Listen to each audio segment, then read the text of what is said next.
नमस्कार, मी सुमित शंकर सावंत आणि तुम्ही पाहताय TV9 मराठी मेट्रो नाईट या बुलेटिनमध्ये तुमचं स्वागत। सुरुवातीलाच बुलढाण्यामधून अत्यंत महत्त्वाची बातमी। बुलढाणा जिल्ह्यातील अनेक भागात अवकाळी पावसाचा कहर पाहायला मिळाला आहे। त्या संदर्भातली ही महत्त्वाची बातमी। बुलढाण्यातील मलकापूर आणि मोताळा या तालुक्याला चक्रीवादळाचा तडाखा बसलेला आहे। वादळामुळे विद्युत खांब पडल्यानं दोन्ही तालुके अंधारात आहेत। अनेक ठिकाणी झाडांची पडझड झालेली आहे, तर पत्रे उडाल्यानं घरांचं देखील मोठं नुकसान झालेलं सध्या पाहायला मिळत आहे।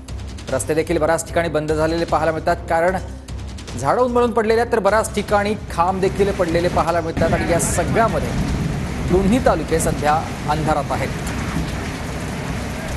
बुलढाणा जिल्ह्यातील मलकापूर तालुक्यामध्ये आज सायंकाळी मोठ्या प्रमाणामध्ये चक्रीवादळ झालेलं आहे आणि या चक्रीवादळाचा तडाखा मलकापूर शहरासह मलकापूर तालुक्याला झालेला आहे। आपण बघू शकतो की मी सध्या मलकापूर ते बुलढाणा या रस्त्यावरती आहे आणि झाडं पडल्यामुळे चक्रीवादळामुळे झाडं पडल्यामुळे हा रस्ता जो आहे गेल्या 2 ते 3 तासापासून या ठिकाणी जाम झालेले आहे। संपूर्ण रस्त्यावरती या ठिकाणी झाडं पडलेली आहेत।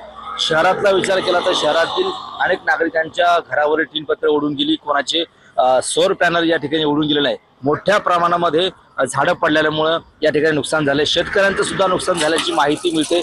तर दुसरीकडे महावितरणचे जे विद्युत पोल आहेत ते सुद्धा पडल्यामुळे गेल्या 3-4 तासापासून या ठिकाणी मलकापूर तालुक्यातील संपूर्ण विद्युत जी आहे ती गुल झालेली आहे। प्रशासन सुद्धा कामाला लागले। आपण बघू शकतो की मोठ्या प्रमाणामध्ये या ठिकाणी JCBच्या साहाय्यानं रस्त्यावरील झाडांची या ठिकाणी कत्तल करून या ठिकाणी हटवण्यात येत आहे। मोठ्या प्रमाणामध्ये या ठिकाणी नुकसान झाल्याचं आपल्याला पाहायला मिळते।